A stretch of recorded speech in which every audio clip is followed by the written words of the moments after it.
তুমি SSC preparation নিচ্ছ তারা সকলেই জানো যে নতুন একটা সিলেবাসে টপিক অ্যাড করা হয়েছে। টপিকটা কি? টপিকটা হচ্ছে জেন্ডার অ্যাওয়ারনেস।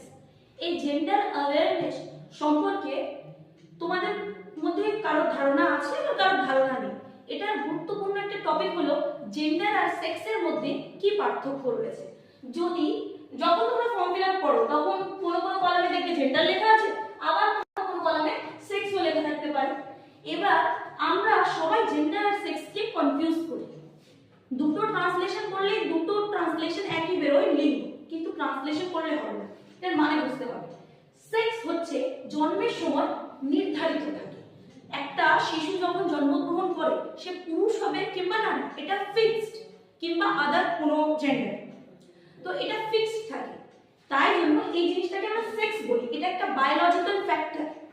আর জেন্ডারটা হচ্ছে একটা সোশ্যাল কিংবা সাইকোলজিক্যাল ফ্যাক্টর।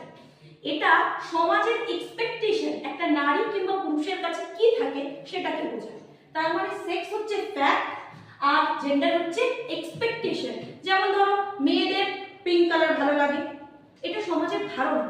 একটা মেয়ের ভালো নাও লাগতে পারে।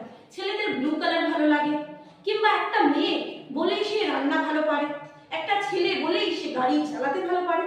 এই সমস্ত ধরনের স্টিরিওটাইপ নিয়ে জেন্ডারের ফরমেশন।